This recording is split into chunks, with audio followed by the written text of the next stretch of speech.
Hi hello నమస్తే welcome to Telugu one cinema. This is Diveshwari. ప్రస్తుతం మీడియాలో మారుమోగుతున్న పేర్లు దువ్వాడ శ్రీనివాస్, దివ్యల మాధురి. వీరిద్దరి వ్యవహారం వల్ల శ్రీనివాస్ కి తన భార్య వాణితో విభేదాలు మొదలయ్యాయి. అది చిలికి గాలివానగా మారి ఇంటి వ్యవహారం కాస్త వీధికెక్కింది. ఓ వారం రోజుల పాటు మీడియాకు కావాల్సినంత స్టఫ్ దొరికింది. ఇదిలా ఉంటే ఇటీవలే మాధురి ఇచ్చిన ఓ ఇంటర్వ్యూలో దువ్వాడ శ్రీనివాస్ హీరోగా ఓ సినిమా నిర్మిస్తానని చెప్పి అందరికీ షాక్ ఇచ్చారు. ఇప్పుడు దీనిపై సోషల్ మీడియాలో రకరకాల చర్చలు మొదలయ్యాయి.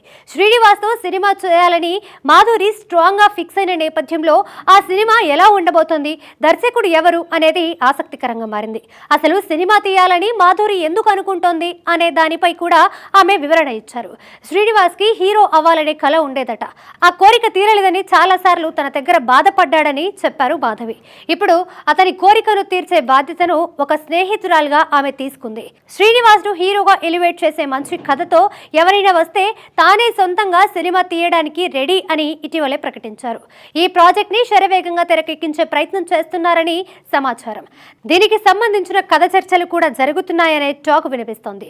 వాస్తవ సంఘటనల ఆధారంగా కల్పిత కథతో సినిమాలు తీసి ప్రేక్షకుల్ని మెప్పించిన రామ్ గోపాల్ వర్మ డైరెక్షన్ లో ఈ సినిమా ఉంటుందనే ప్రచారం జరుగుతోంది.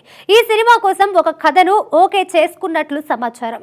ఈ సినిమాకి ఆది దంపతులు అనే టైటిల్ ని కూడా తీసుకున్నారని తెలుస్తోంది. వైసీపీ కోసం 2 సినిమాలు రూపొందించిన వర్మ ఈ సినిమాకి కూడా పూర్తి న్యాయం చేస్తారనే నమ్మకంతో ఆ వర్గాలు ఉన్నాయట.